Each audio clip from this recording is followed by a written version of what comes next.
Custo de vida, emprego e desemprego, cesta básica, tarifas públicas, salário mínimo. Agora, na Brasil Atual, a análise do DIEESE. E hoje nós vamos conversar com o técnico e sociólogo do DIEESE, o Rodrigo Linhares, para fazer um balanço das greves do ano passado. Bom dia, Rodrigo, bem-vindo aqui ao Jornal Brasil Atual. Tudo bem contigo? Bom dia, tudo bem? Grande prazer. Prazer é nosso também.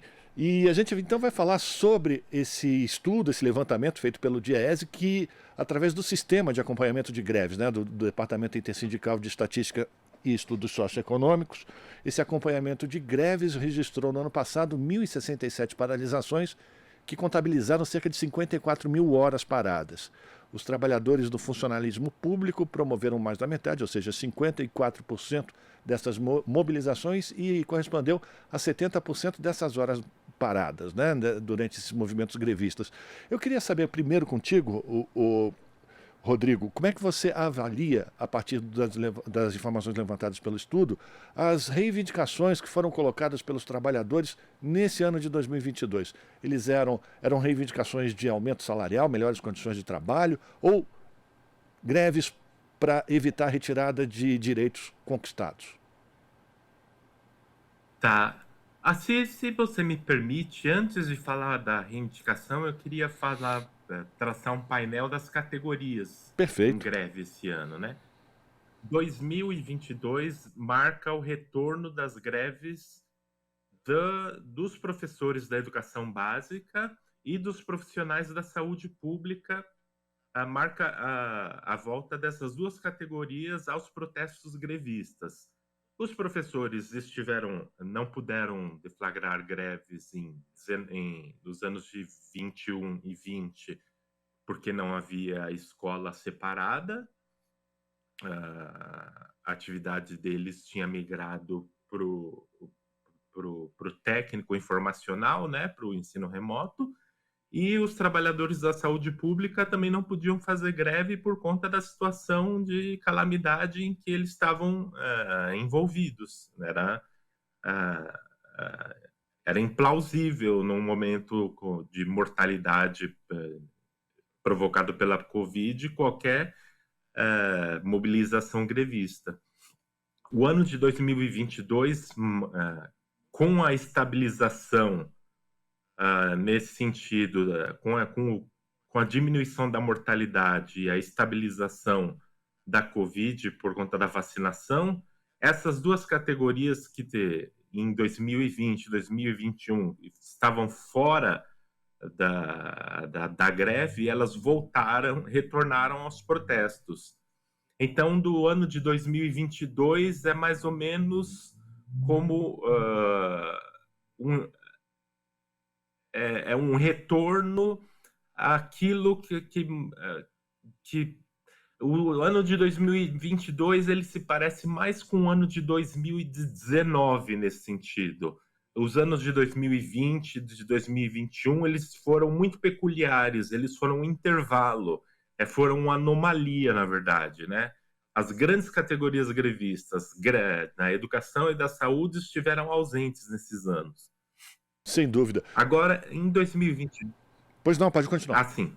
Agora, em 2022, as principais reivindicações são, no serviço público, diante, inclusive, do aumento da inflação no ano de 2021, reposição salarial, reajuste salarial com reposição da inflação, professores, saúde, trabalhadores administrativos, enfim.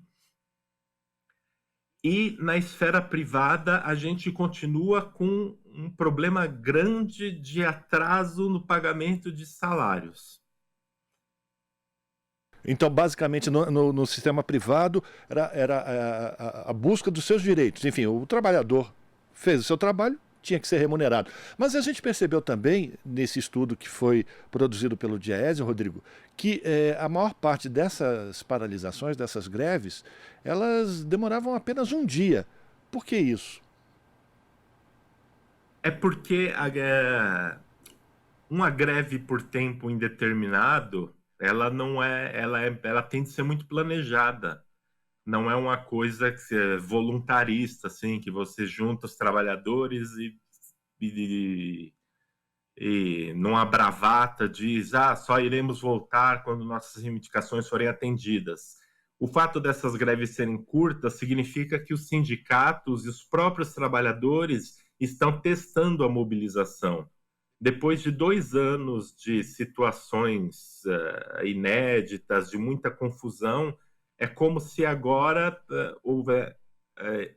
houvesse uma percepção de uma maior estabilidade, e então sindicatos e trabalhadores começam a chamar paralisações de 24 horas, de 48 horas, avaliam ali a concentração de trabalhadores, a adesão de trabalhadores na fábrica ou no serviço público, pressionam a retomada de negociação, avaliam também a disposição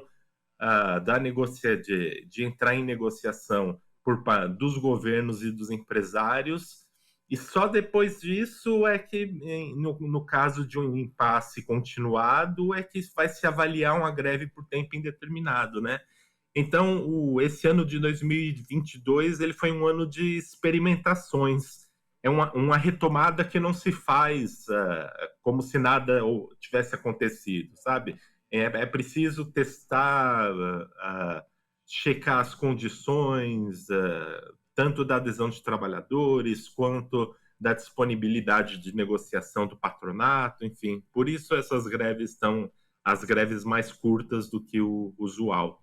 Além do que, eu imagino, né, Rodrigo, que muitas categorias elas ficaram prejudicadas nas suas reivindicações por conta dos ataques que foram feitos ao longo dos últimos anos com relação à organização sindical. Muitos sindicatos ficaram enfraquecidos ao longo dos últimos anos por conta das diversas ações, tanto do governo Temer como do governo Bolsonaro, de ataque às instituições sindicais. Você acredita que com essa revisão dessas regras trabalhistas, enfim, dessa organização sindical, é possível que os trabalhadores voltem a fazer mais reivindicações de uma maneira organizada e que isso, inclusive, possa diminuir o número de greves e não aumentar?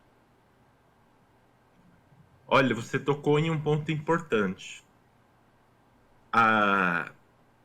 Essa situação de ineditismo que a pandemia inaugurou e de desorientação facilitou um avanço da precarização em diversas formas e de modo geral.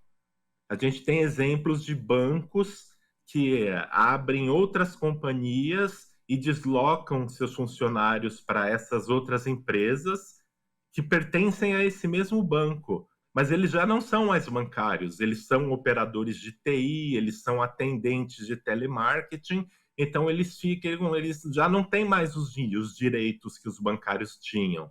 Esse é um caso de uma terceirização forçada que rebaixa direito de funcionário. Nesses últimos 3 anos, o número de privatizações planejadas e efetivadas aumentou bastante, em nível municipal, estadual, inclusive. A gente vê aí surgindo com força vínculos precários de trabalho em diversos setores nos serviços.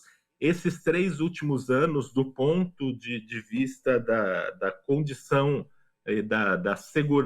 da condição e da segurança e da remuneração do trabalhador, foram desastrosos. Empresas e governos aproveitaram deliberadamente essa desorientação provocada pela pandemia para fazer avançar os seus projetos de privatização, precarização e projetos antissindicais, né, de esfacelar categorias entre várias atividades econômicas, entre vários sindicatos, o que não é bom nem para a categoria e nem para os sindicatos. Agora, eu vejo Pois não, pode... Sim, pode dizer. Não, porque o meu questionamento para você agora, Rodrigo, seria exatamente com essa mudança de postura do governo, de chamar inclusive os trabalhadores para sentar na mesa de negociação, por exemplo, do funcionalismo público, para debater as condições de trabalho, a possibilidade de reajuste de pisos salariais, enfim, todas essas situações, ela pode, de alguma maneira, também desencadear ou refletir para as negociações do ponto de vista das empresas privadas. Isso servir também de balizamento para os sindicatos das empresas privadas. E como esse estudo ele pode ajudar, inclusive, os sindicatos a organizar suas categorias para as reivindicações desse ano de 2023. Sim, eu não sou muito bom em futurologia, né?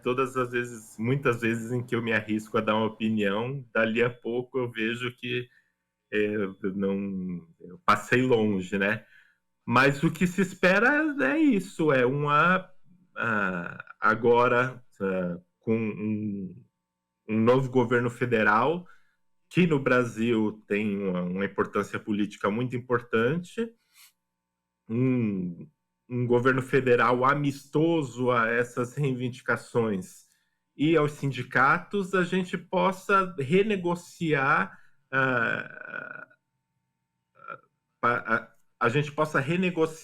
alterar essas alterações que foram feitas, mudar, revogar e tentar partir para um sindicalismo menos fragmentado, mais organizado, mais potente e que, como você disse, talvez até com menos greve, porque greve não é necessariamente um indicador de poder dos trabalhadores, né? Em muitos casos, inclusive, ela reflete a fraqueza de certas categorias que estão na ilegalidade, que são categorias pouco qualificadas, que ganham baixas remunerações, que sofrem com rotatividade, com arbitrariedade da empresa. Nesses casos, a greve é um sintoma de fragilidade, por exemplo. Perfeito. Mas sim, eu concordo. Pode ser que uma revisão, uma reorganização